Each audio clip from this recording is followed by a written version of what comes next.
Hindi. Sige, ba't ganyan maglakad ka? Anong nangyari sa pilok? Sige. Kailan ka napilok? Magang-maga. 2 weeks boss.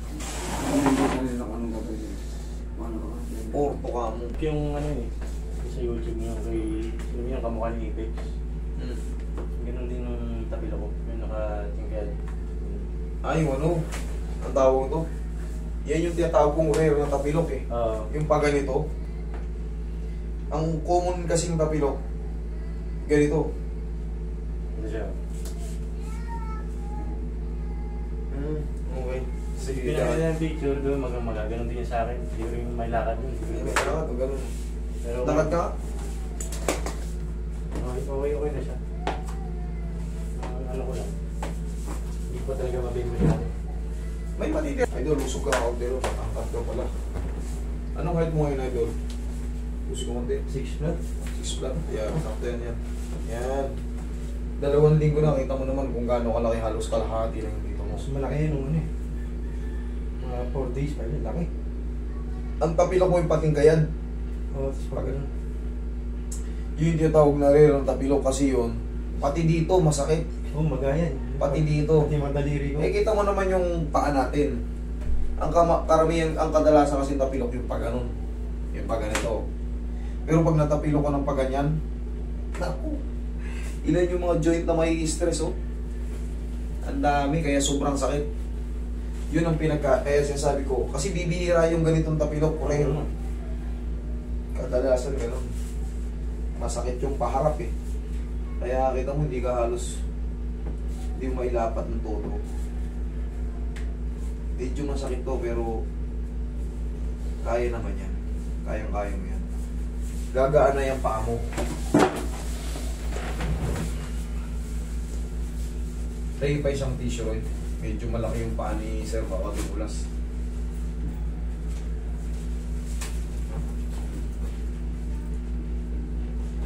Yan, isa. Dalawa. Tatlo. Isa pa. Last na. Please. Final. Tiisin mo na lang yan. Sabay-sabay na yung tiis niya.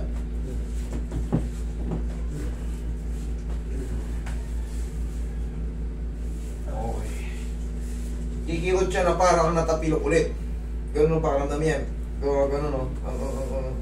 Pero mga 20 seconds, magko-cool down na yan. Ganun ang pakaramdam niya. Kasi, yung naipit, biglang mag-flow yung ano nun eh. Biglang mas lalakas yung flow ng dugo. Yung trauma nung sa'yo hanggang dito, idol, oh. Kulay violet, mag-green-green pa.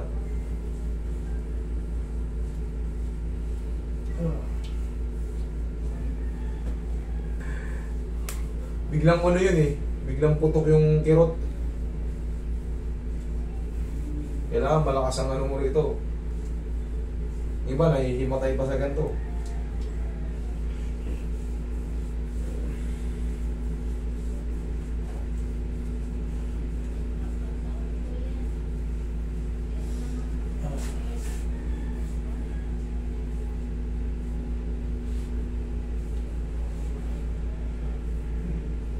May bandage ka dyan, Roy? May bandage ba tayo? May bandage ka? Ayun. Very good.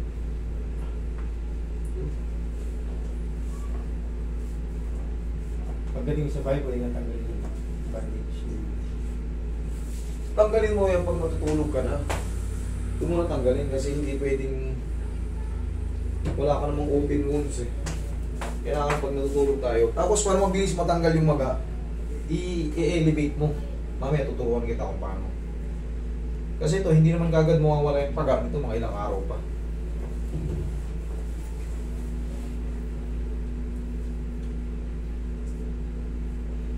Nawala na yung sobrang kirot. Pagtod kanina.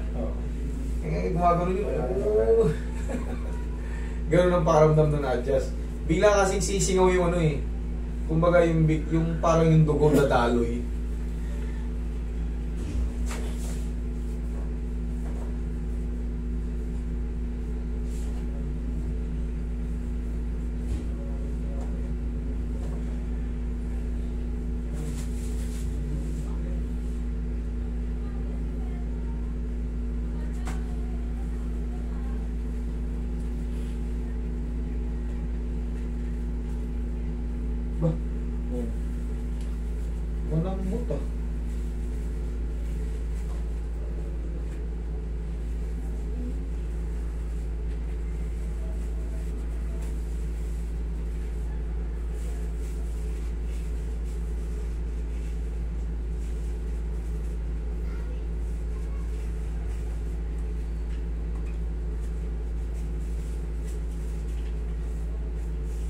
Pang-compress lang siya. Habang kumakapal, lalo sumisigit. Ha? Sumisigit pag kumakapal siya. Yan, tama yung pang-compress lang yan. Alam mo kung bakit ko ino-compress? Kasi siyempre, bago mag-adjust, kaya mo na-establish yung ano ganyan. Kung pang ano naman talaga yung pang-therapy. Yung tinatawag na rise, rest, ice, compress, elevate. Ang kasunod niyan, elevate. Paano yung elevate? At may paa mo. Ganyan ang tulog ng paa mo. Okay? Ganyan mo. Para mabilis mawala yung paga. Ganyan. Rest. Wala na yung ice. Tapos ka na ron. Compress. Yan yung compress. Tapos elevate. Tanggalin mo lang yan mamayang gabi. Pag matutulog ka na. Okay? Sige.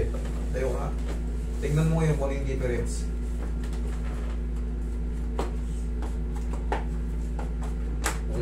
Ha?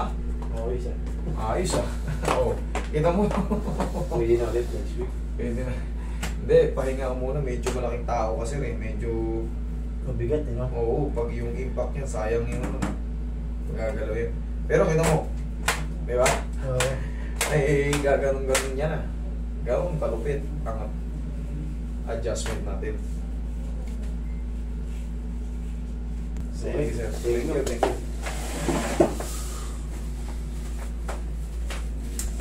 Next.